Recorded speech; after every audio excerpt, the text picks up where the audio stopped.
शायद यहाँ से अब एक बैंड की बात करी सुब्रमण्यम सर ने, लेकिन रियलिस्टिक वैल्यू अगर फंडामेंटल को देखें तो 88-50 के आसपास बैठती है। देखते हैं, लेकिन जब करंट बहता है तो ऐसे ही होता है, रोज आए दिन गिरावट इस समय तो चल रही है। अब आइए इसका असर समझें।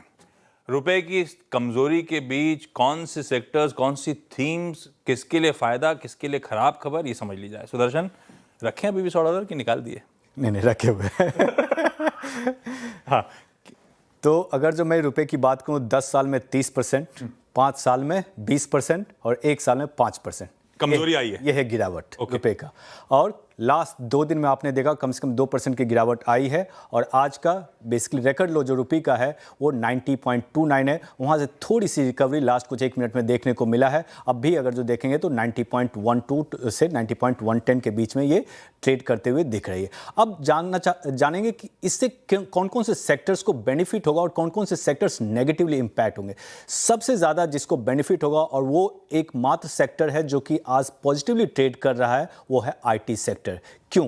क्योंकि मेजॉरिटी ऑफ द जो कंपनीज हैं आपके IT सेक्टर में, उनका एक्सपोजर है US, यूरोप में, और वो जो रेवेन्यू जनरेट करते हैं वो डॉलर में जनरेट करते हैं। इसके कारण उनके मार्जिन में इंप्रूवमेंट आएगी। इसका अगर जो आप लार्ज कैप की बात करें तो आपको इन्फोसिस हो गया, HCL टेक हो गया, विप्रो हो गया। अगर जो मिड कैप्स में आएंगे तो आपके कोफोर्ज हो गया, LTI माइंडट्री हो गया, एम्फेसिस हो गया। ये सारे कंपनीज को बेनिफिट करेगी।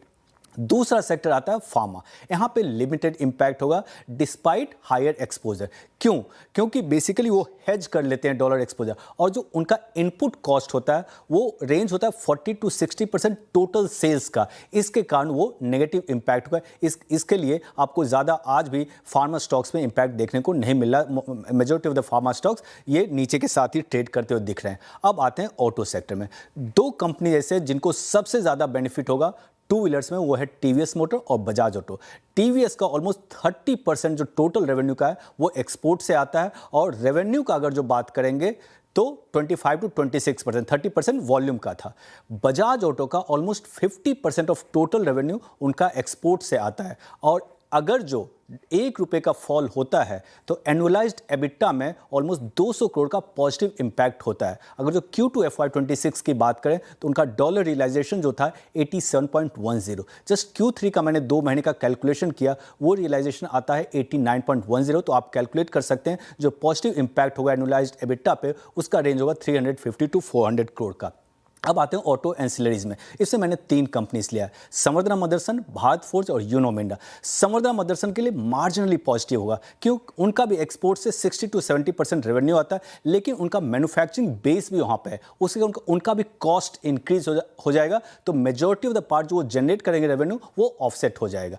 भारत फोर्ज के लिए वो ह्यूजली पॉजिटिव होने वाला है। इसका भी 60 to 65% एक्सपोर्ट से आता है। और उनके 3 जो मेजर सेगमेंट्स हैं, class 8 truck sales, PV EV components और फोर्जिंग बिजनेस। फोर्जिंग बिजनेस जो है वो हाई मार्जिन बिजनेस है। अगर जो CV साइकिल अच्छा रहेगा और अगर जो रुपए में गिरावट जो देखने को मिला उसके कारण को बहुत ही पॉजिटिवली इंपैक्ट आता है। यूनो मिंडा के लिए नेगेटिव इंपैक्ट रहेगा, क्योंकि उनका जो मेजॉरिटी ऑफ द बिजनेस है वो डोमेस्टिक है। ऑलमोस्ट 70% जो उनका रेवेन्यू जनरेट करते हैं वो डोमेस्टिक बिजनेस से आता है, और वो इंपोर्ट डिपेंडेंट है। बहुत सारे कंपोनेंट्स, आप चिप्स ले लो और दूसरे सारे कंपोनेंट वो इंपोर्ट करते हैं। उसके कारण क्या होगा, कॉस्ट इंक्रीज होगा और उनके रेवेन्यू पे नेगेटिव इंपैक्ट होगा। अब आते हैं तीसरा ऑयल एंड गैस सेक्टर पे। तो सबसे पहला जो ऑयल एंड गैस सेक्टर में अपस्ट्रीम ऑयल कंपनी, जिसमें आते हैं आपके 2 मेजर कंपनी है, ONGC और ऑयल इंडिया। यहाँ पे अगर जो ₹1 का गिरावट होता है उसके कारण जो EPS अर्निंग्स पर शेयर का जो इंप्रूवमेंट आता है उसका रेंज है 1 to 2%।